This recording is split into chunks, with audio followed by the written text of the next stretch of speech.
What is up, guys? Nova here, obviously, and today I'm going to be talking about something that is more or less, I guess, important to the future of the Smackdown vs. Raw series, the Smackdown vs. Raw games, and all that good stuff. I think it was last week.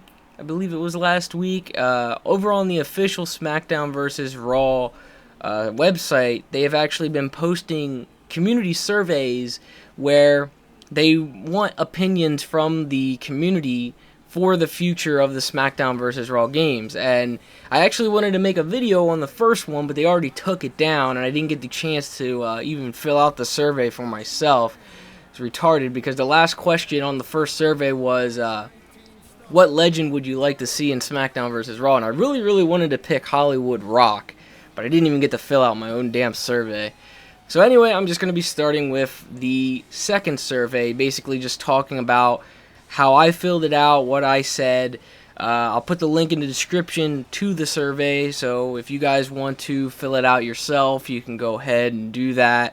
If you guys want to, I'll put my answers in the description too, just in case if you guys agree with everything I'm saying, then you can just copy-paste whatever, you know what I mean?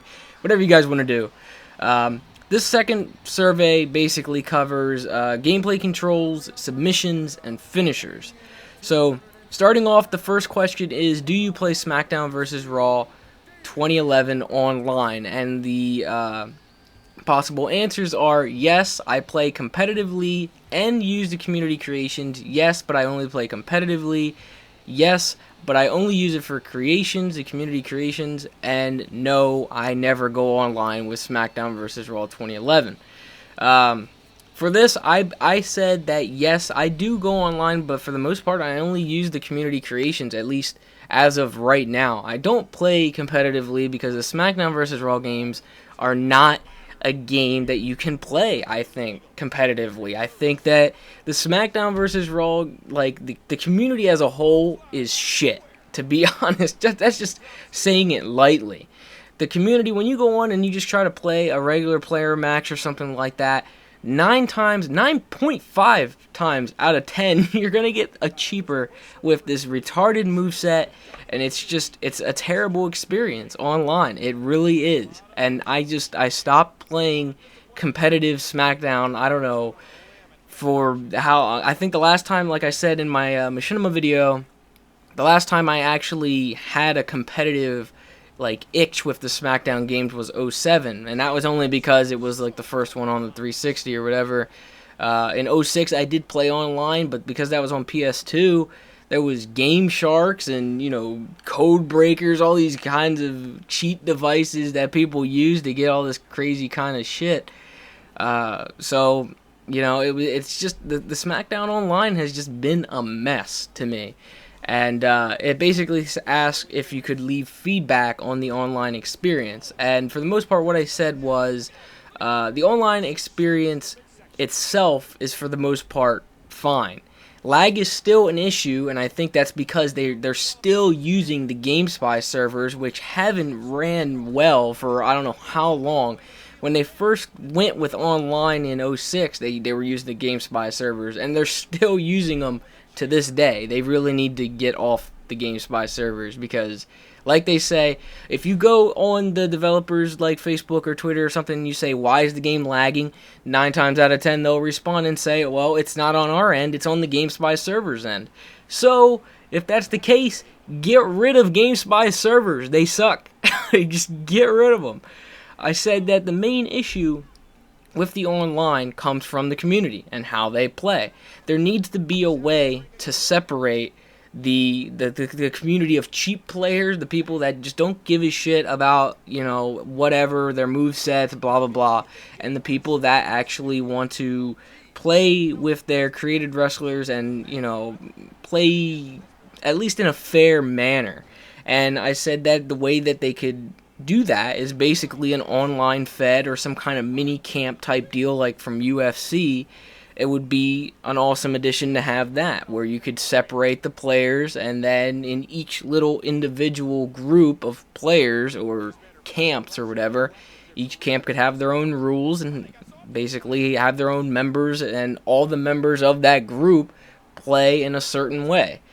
So that's pretty much my entire opinion on the online.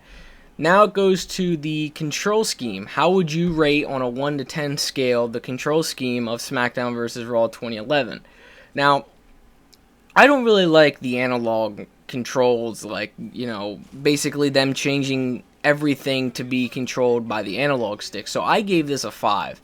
I think that the control schemes from the prior SmackDown games were a lot better, with the grappling, with the face buttons and all that. And that pretty much leads into question number 3, which was in regards to the controls, do you favor an analog or button-based control system? I don't really understand, if I chose button control system, I don't know. I just chose analog plus button control system because I can't really say that I want everything to be mapped to the buttons, because I do it does ask for some useful improvement suggestions below, and I do want the grappling and everything to go back to being the face buttons, but I do still want some functionality with the thumbsticks. I'd like that you could still move with the left thumbstick. That's fine. And I like that you could still, I'd like that you could keep taunting with the directional pad. That's fine too.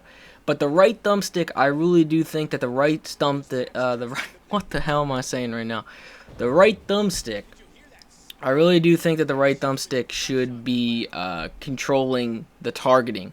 Manual targeting is something that needs to be back in the SmackDown games. It needs to be in. Why they rely on this auto-targeting is beyond me, because the auto-targeting, as you guys have seen in my Road to WrestleMania videos, the auto-targeting sucks. It's terrible. You'll hit the air before you hit the person that you want to hit. That's how bad the auto-targeting is.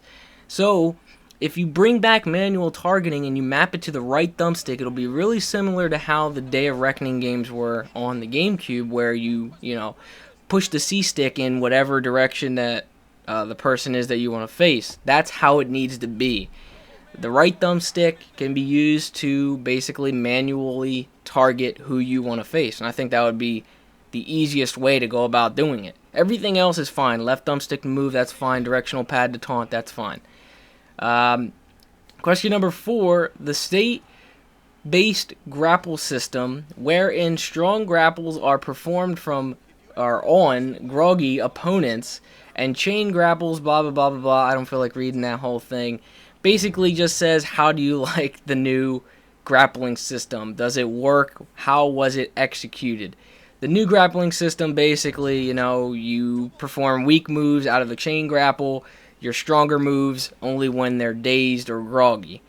I said it was poorly executed, but I do like the new state-based grapple system concept. The concept of doing weaker moves in a chain grapple and doing the bigger moves in a groggy grapple or a groggy state. That's something that I knew would work and that I would like to have in there, because that's kind of how some of the older SmackDowns were, SmackDown 1, SmackDown 2, like the older ones.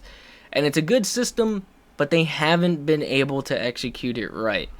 I think they need less restrictions on the chain grapple moves, because you can only do, I don't know how many moves from a chain grapple. They need to open that up, put in more moves for the chain grapples, bring back the moves that have been removed. I don't know how many years they just keep removing moves and moves and moves, and this year it's just ridiculous how many moves they removed. Bring those moves back, even if they're ugly, doesn't matter. So they need to bring those moves back and basically just open up more with the chain grapples. And that's about it though with that one.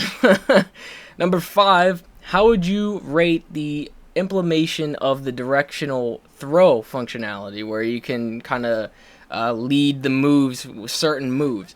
I think that they need to open up more moves to be able to use that, because there's only a few moves that, well, there is more than a few moves actually that use that, but what they need to do is actually I actually read this on a forum before, but if you were to do a suplex or a brainbuster or something on the outside and you're near the barricade, it'll push you over. Like it won't let you do the move right there. And somebody had came up with the idea that if you were to do a suplex on the outside and you were near the barricade, you would like suplex them on the barricade. It wouldn't move you away from the barricade, so that way you could land the move safely, something like that. But the directional throw functionality itself, it's wonky at times, but other than that, it is a great addition. Can't really say anything bad about it. I gave it an 8. Question number 6, how important is the submission gameplay in comparison to the overall gameplay experience? And I gave that a 10 because I don't even know why you would ask that. Submissions are a major part of wrestling, obviously, especially now, because there have been newer guys that have been using submissions. Swagger, Del Rio, Daniel Bryan, Ziggler, they all use submissions as a finisher. So I don't even know what the point of that question was. I mean, obviously, submissions are a major part of wrestling and should be a major part of the game. Number 7, suppose a new submission system was implemented. What features / components do you feel are vital to it being a success? Now, I can't say to go back to the old submission system that they were using in the old Smackdown games, like Here Comes the Pain, Shut Your Mouth. I can't say that because you can't really use that submission system now in this day and age with the online play and everything, because people are going to be using turbo controllers. Look at the online Royal Rumble. I've done like 3 online Royal Rumbles where there's always somebody using a damn turbo controller. So you have to have something in there that would make it, void to the turbo controller users. The new SS submission system, which they've been using for the past couple years, is pretty bad. And not only does it put stress on your analog sticks because you're sitting there like rubbing it around trying to get out of the submission, but sometimes it's really easy to break out of the submission. Sometimes it's like impossible to get out of the submission. It's just it's a system that doesn't work really. And if I were to implement a new system, I would say the closest system submission-wise that would work would be the Day of Reckoning submission system. I don't know if the Day of Reckoning submission system was in prior games on the GameCube, like WrestleMania and all that. I don't think it was. But the Day of Reckoning submission system, I think, is probably the best one, the best suited that they could use, bringing it back and not really thinking too hard on it, because I think that submission system would work. Turbo users wouldn't really be able to, spam buttons or whatever. It would void that. Basically, the Day of Reckoning submission system, if you guys didn't know, because not that many people have played Day of Reckoning, you basically you get them in the submission, and then you get the choice to move your C-stick either up, down, left, or right. And basically up, down, left, and right, there are 4 different types of submission. I think it was rest holds, submission, drain, and taunt. And I'm not sure if Day of Reckoning went the extra mile and actually made them 4 do something different. But basically, you would pick one of the 4 different types, and then your opponent would get the chance to pick one of the 4 types. So both of you would pick a direction, and if both of the if you pick rest and then your opponent picks rest, he would get out of the submission because he chose the right one. And then if he guessed wrong, then basically you would perform that type of submission that you chose. And just to go the extra mile, because I don't know if Day of Reckoning did, because it's been so long since I played Day of Reckoning. I should play it again, though. But, like rest submission would obviously get your health back. Submission type machinima, why did I say machinima? What the hell is wrong with me? A submission type submission would obviously make them tap. A drain type submission would drain their health or their momentum, either or, and a taunt type submission would raise your momentum. And that's, I think, the easiest way that they could go about doing a submission system, as long as every submission has that system attached to it. There should also be a way also, I had a little bit of a lisp right there. This would also be a way to struggle to get to the ropes. That was in the old Smackdowns, where if you were put in a submission, you could struggle to get yourself to the ropes and get a rope break. That should obviously be back in. Don't know why they ever took that out. And then it would also be nice to have like a window where you could actually reverse the submission into your own submission. They had something like that going with the old submission system before in the old Smackdowns, but like I said, you can't go back to that old submission system because turbo users, it's like one of those tap the button as fast as you can submission systems. It won't work in this day and age because of the turbo users and all that. Basically, I'm saying that, so that way we could get a better online experience, so that way maybe I could actually go in and play competitively again. Like that'll ever happen, but... Number 8. Do you prefer storing finishers or using the momentum window for executing finishers? Basically, how it is now with you don't get to store finishers. You just have this timed window. If you don't get your finisher off, then you're screwed. Or storing finishers. I prefer storing finishers. For one, storing finishers, at least when it comes to online, if you could store finishers, people weren't so stressed out about getting their finisher off. If you have this momentum window where you only get a few seconds to perform your finisher, people are going to be going crazy. They're going to be trying to lift you up, trying to do their finisher ASAP before that window closes. If you can store finishers, then people aren't going to be that worried about getting their finisher off ASAP. For the useful improvement suggestions, I said, obviously, bring back storing finishers. If the finishers are reversed, they're lost completely, meaning the other person doesn't gain a finisher. If they reverse a finisher, they could gain back a little bit or gain up a little bit of momentum, but they shouldn't get a finisher right off the bat.